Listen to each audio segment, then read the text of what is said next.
Jon Voight probando suerte en New York. La mano justiciera de John Wayne matando a Liberty Balance.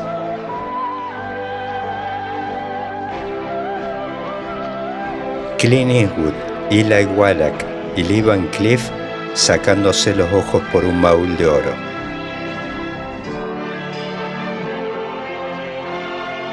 El duelo inolvidable entre Henry Fonda y Charles Bronson. O simplemente el pantalón que usa a diario todo el mundo. No, ¿cómo no ese vaquero? ¿Se sigue usando vaquero? Sí, ¿no? No sé. Vos sos el que sabes. Sí, vaquero. Vaquero, un podcast de política.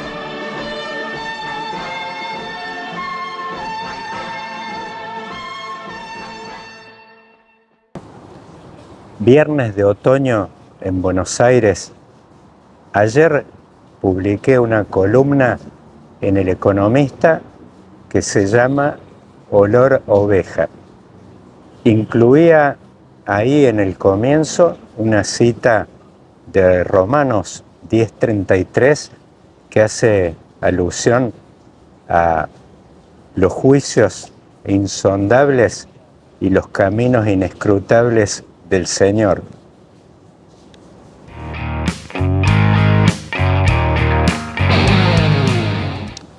Por cierto, muy oportuna la cita para analizar la situación que disparó esta semana el fallecimiento de nuestro Papa Francisco, el cardenal Jorge Mario Bergoglio in memoriam.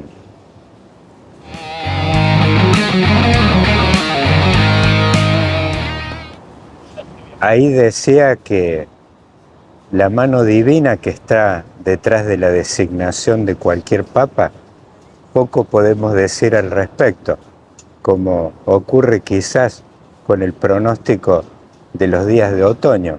Ayer era todo gris, el sol oculto, hoy es un día templado casi de verano y con el sol que aparece de a ratos.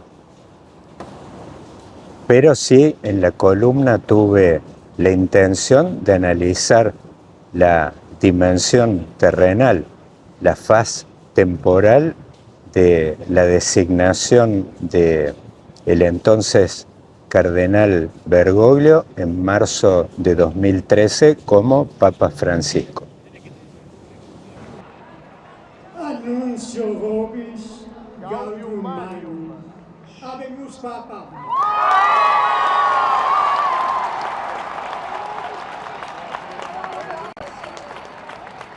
Eminentissimum reverentissimum Dominum Georgium Marium, Sancte Romani Ecclesiae Cardinalem Bergoglio.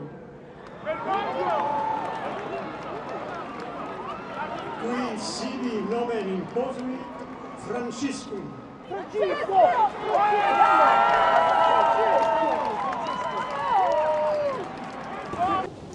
A la par de la cita de Romanos 10:33, aludí a un estudio del año 2014 que contenía números respecto a la gran expansión de las iglesias protestantes y pentecostales en Sudamérica, en América Latina, que es el patio de atrás del cristianismo.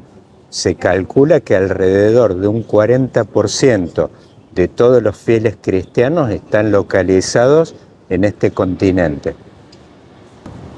En tal aspecto, el título de la columna, Olor a Oveja, es muy alusivo que en esa instancia, más allá de la mano de Dios, como la que estuvo detrás del gol de Maradona con la mano a los ingleses en el Mundial 86, hubo una intencionalidad terrenal, coyuntural, que tenía que ver con esta expansión de estas iglesias de soluciones rápidas.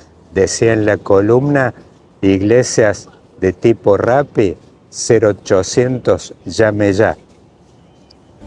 Se você quer vencer suas batalhas de pé, entonces que usted venza a primeira, a espiritual, de rodillas, buscando esta sabedoria, esta força, esta direção que só Ele nos pode dar.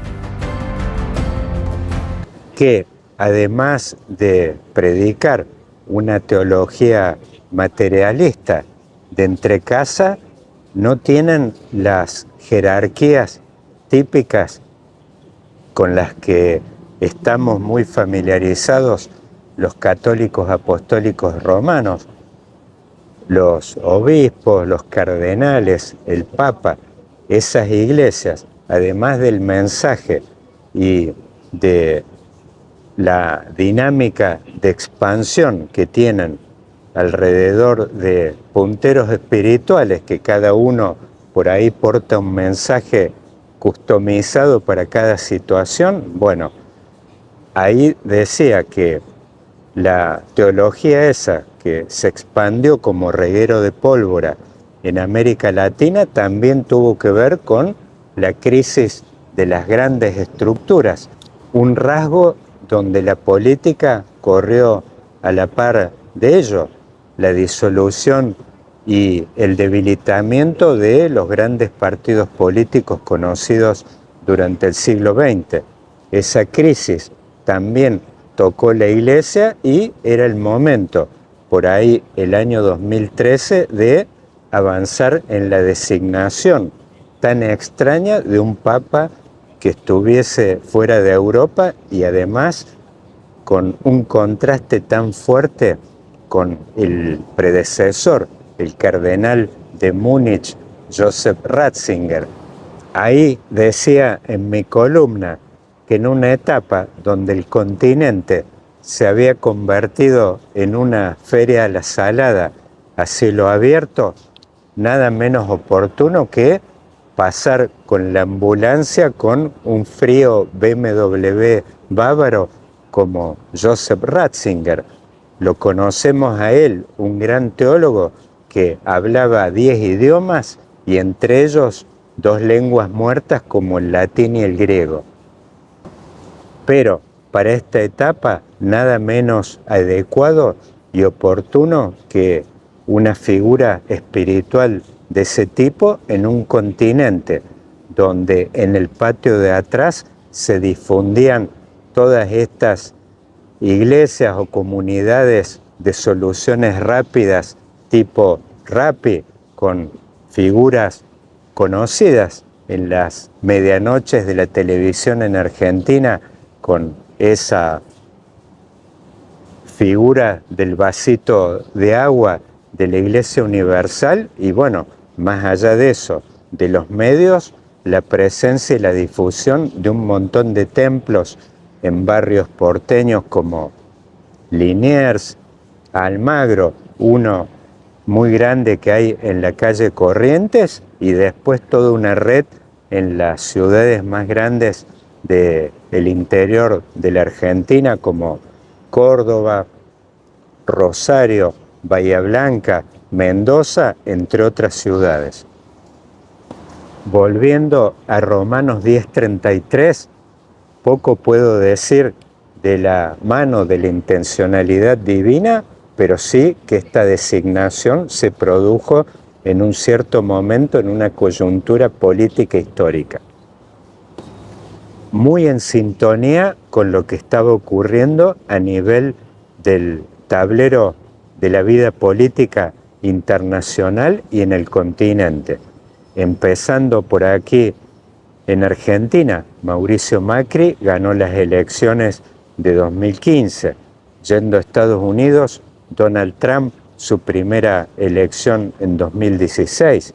Un poco más lejos en Europa, Emmanuel Macron en 2017 y en 2018 aquí en el vecino Brasil, Jair Bolsonaro.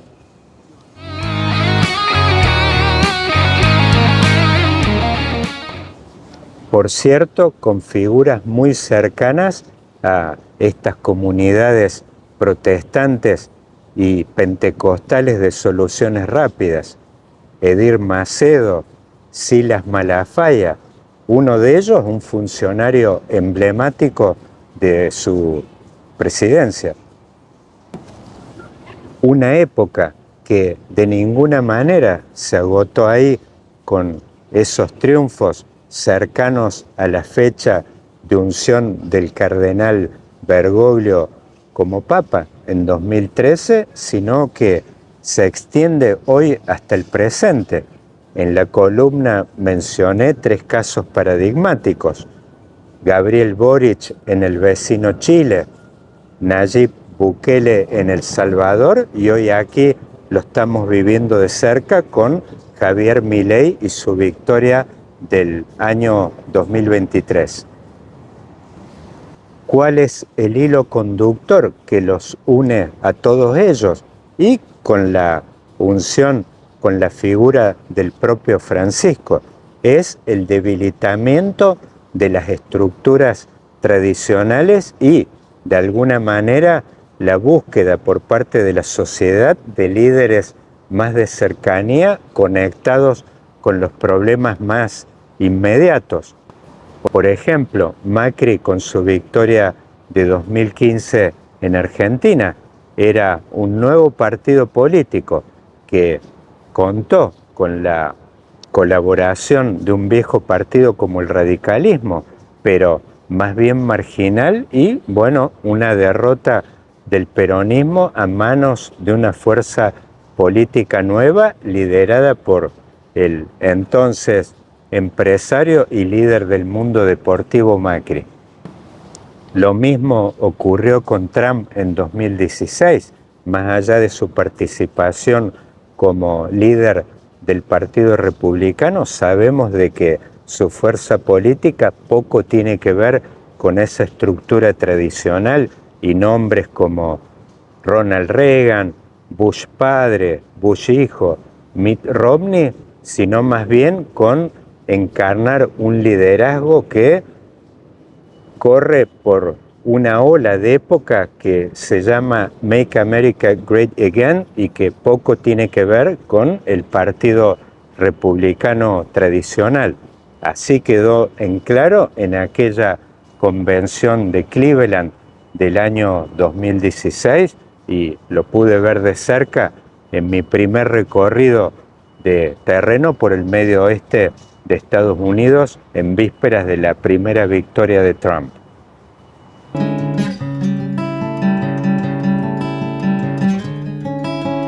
People of the nation or their interests. It's obvious by the way they're voting. And so Donald Trump's challenge to the elite leadership of both parties is what the American people are crying out for. We've known Donald Trump for 30 years. We knew that he was a playboy. We knew that he was part of the exciting scene of New York City. We've known all those things, okay? And the fact of the matter is he's challenging the very core of government. You're right, he's not a politician. He sees a problem, he wants to solve it.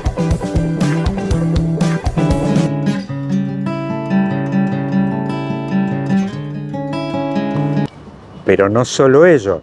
Después, un año más tarde, en Francia, Emmanuel Macron le ganó una elección a los dos partidos tradicionales que habían encarnado las preferencias políticas en Francia por muchos años, los socialistas y los republicanos.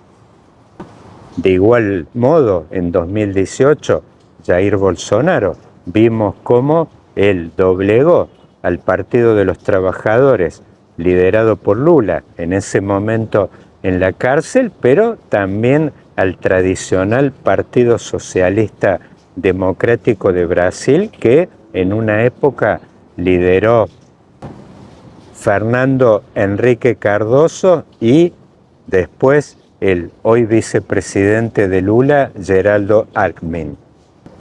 Y ya más cerca nuestro, Javier Milei, en el 23, un outsider sin ningún tipo de estructura, no solo que doblegó el peronismo, sino también a la fuerza fundada por Macri en el año 2003, que después coronó aquí en la ciudad de Buenos Aires en la segunda vuelta del año 2007. Milei encarnó una pulverización de las estructuras y los liderazgos tradicionales, quizás de la magnitud del que también produjo ese cisma, esa gran disrupción, Francisco con su unción como Papa en el año 2013.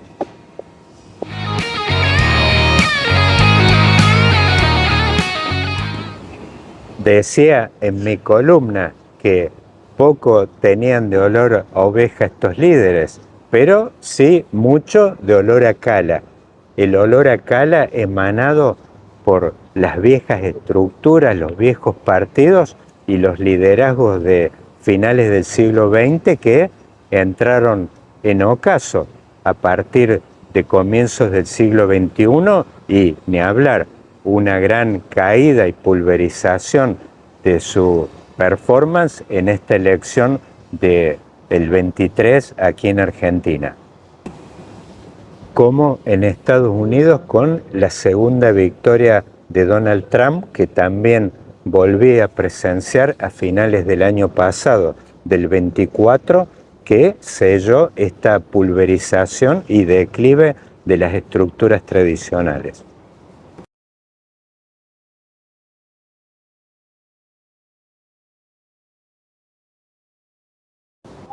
¿Y qué puedo decir respecto al inminente cónclave papal de la semana próxima? Bueno, ahí volviendo a Romanos 10:33, insondables son los juicios e inescrutables los caminos del Señor. Así que respecto a la mano divina, poco puedo decir. Pero sí, respecto por ahí a la coyuntura, a las necesidades de carácter temporal que demanda hoy una designación de un líder espiritual, así como está ocurriendo en la política. Ahí lo que veremos en acción, si realmente fue una verdadera excepcionalidad histórica, y no solo histórica, sino también divina, la unción del entonces cardenal Bergoglio como papa. Los papas son europeos o de Eurasia.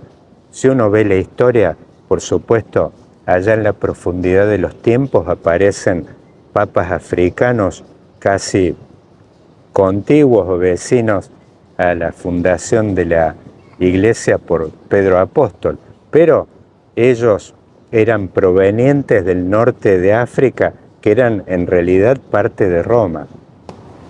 Ahí se especula hace mucho tiempo con la posibilidad de un papa negro. Bueno, haría mucho sentido ya que África está ligado al bono demográfico más importante y a un problema que Francisco puso en primer plano al comienzo de su papado con la visita de 2013 a la isla de Lampedusa en el Mediterráneo.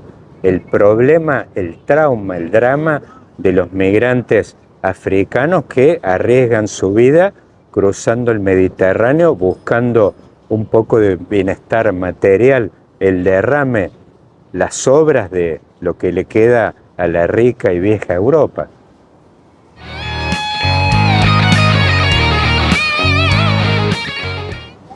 Ello es incierto, tan incierto como la eventual designación del Papa filipino de apellido Tagle, ya que ello estaría marcando una tendencia de sacar los papas, la autoridad espiritual máxima de la Iglesia, de Europa. Ello yo lo veo un poco complicado, difícil e incierto, salvo que haya una mano nítida y visible de Dios, divina, que por supuesto poco puedo anticipar y prever.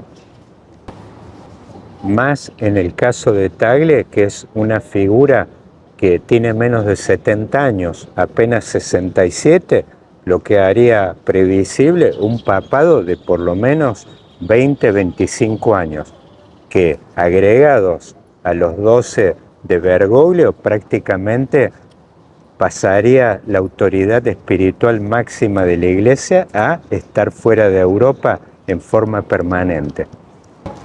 Por supuesto, en la columna no me privé también, ya en el terreno de la tómbola y los pronósticos, de analizar ya en el terreno más chiquito de la política las figuras que pueden por ahí capitalizar esta corriente de época de valores y de difusión del protestantismo y de las iglesias pentecostales en Sudamérica. Ahí mencioné en la columna, aquí los tengo anotados en mi cuaderno mágico: orden, fe, valores tradicionales, esperanza, nación restaurada, carisma personal. Bueno, ahí me ocupé de 3 figuras, las 3 con muchos problemas. Victoria Villarruel, una de las candidatas, pero con su suerte muy atada a la de Milei. Por el otro lado, Patricia Bullrich, que tiene buenos números, una buena imagen alrededor de esa figura del orden, una rambita local.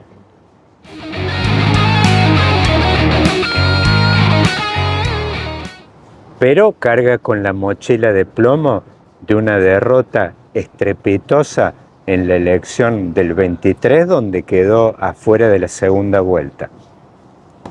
En términos de dependencia de Milei, al igual que Villarruel, mucha dependencia de la suerte de él. Y por el otro lado, alguien que está trajinando más desde el peronismo, ese andarivel que combina, apunta a capitalizar algunas de estas palabras claves, es Guillermo Moreno, pero también carga con una mochila de plomo que es la toxicidad de la marca kirchnerismo, la marca más tóxica de la política argentina. Por supuesto, las figuras no se agotan ahí, en el casillero por ahí estigmatizable como derecha. Ahí, por ejemplo, aparece un influencer espiritual hoy radicado en California, Dante Gebel, que se está presentando en una gira teatral este año, coqueteando con la idea. La obra se llama Presidente.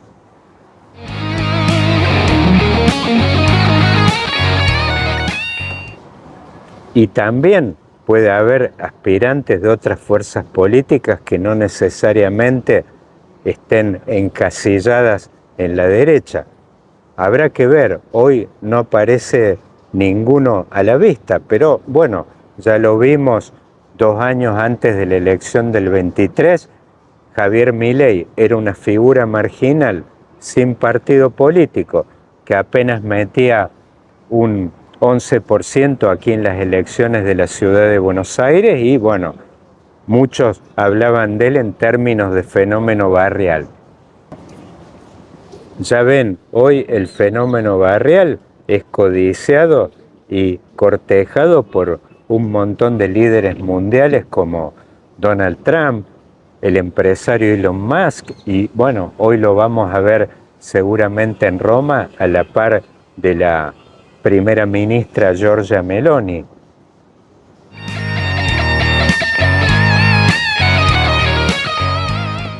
Para cerrar, como reza la cita de Romanos 10:33, insondables son los juicios e inescrutables los caminos del Señor. No podemos tener claro por ahí cuál va a ser la tendencia o la continuidad de toda esta etapa que se abrió, en particular por ahí después de la crisis financiera internacional de 2008. Lo que no tengo duda es que seguramente van a ser líderes tanto a nivel de la iglesia como de la política que estén encuadrados dentro de esta ola de época de mucha familiaridad con las redes sociales y ajenos a las estructuras tradicionales. Hoy, en una crisis profunda, como lo atestiguó la victoria de Trump, de Macron y de Milei aquí en Argentina, y ya en el terreno espiritual, la unción de Francisco y ahora veremos si el nuevo Papa continuará esa línea de alguien, de un pastor que huela a oveja. Lo que estoy seguro es que no será alguien que huela tanto a establishment eclesiástico como el entonces cardenal Joseph Ratzinger, después ungido como Benedicto XVI. Buen fin de semana, gente.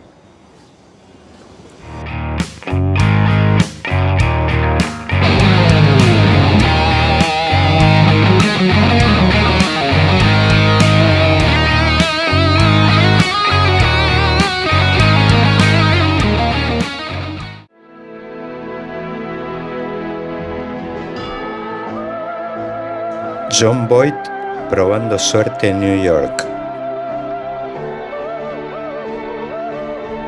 La mano justiciera de John Wayne matando a Liberty Balance.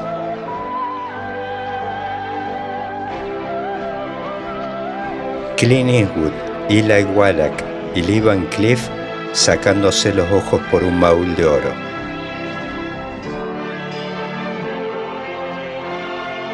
El duelo inolvidable entre Henry Fonda y Charles Bronson.